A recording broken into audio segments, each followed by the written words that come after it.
One day, George the steamroller was waiting for Percy to take him to a new workplace. George was being rude to Rheneas and Skarloey.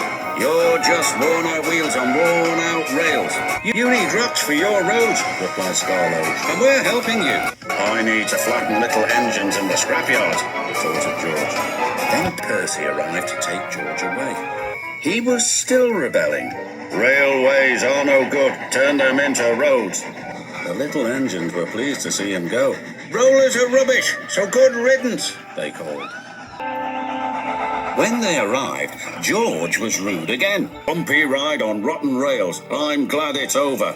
"So am I," said Percy. "Huh," huffed George. Percy was still fuming when he met Thomas. "What's up, Percy?" "It's George. He makes me feel down." "Just ignore him," puffed Thomas. George was now enjoying himself. "Ripping up rails," he chortled. "What a life!" "What do you think of this, Thomas?" Thomas took no notice.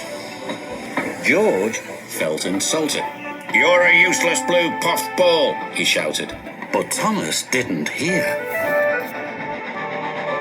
"I'll show him who's boss." At last the workmen reached the level crossing. "What shall we do here?" "Tarmac it up," said George. They did, but not properly, and George knew it too. Thomas was travelling home on the same line.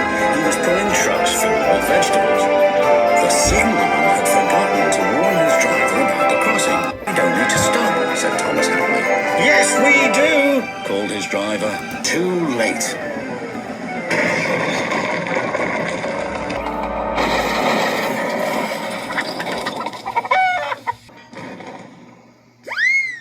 "Cinders and ashes!" cried Thomas. "We're stuck!" And they were.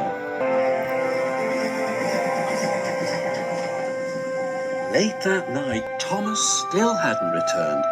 Percy was worried. Even Gordon was worried. The last day, Percy told Gordon all about George. "Huh!" snorted Gordon. "You're just a small engine, that's why he's rude to you. He wouldn't dare cause me any trouble."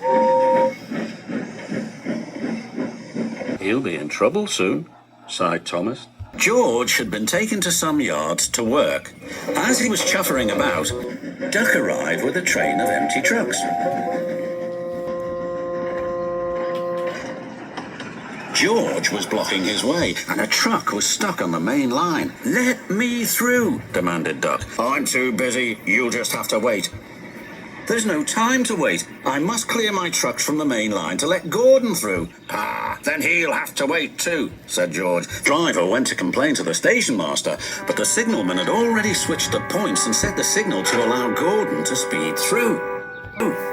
His passengers were singing his praises, and he was making express time. "I'm the greatest, just watch me fly by," he whistled long and loud as he approached the station. Suddenly, he saw a truck on the line ahead. "Get out of my way!" The truck wouldn't move until Gordon forced it by accident. Gordon was worried that the Fat Controller would be cross.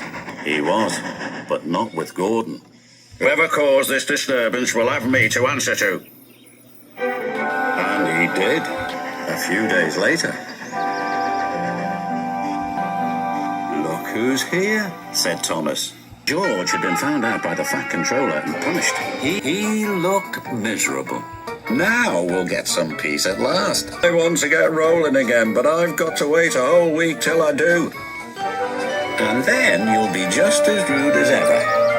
Hey, George?" "I hope not. Don't you?"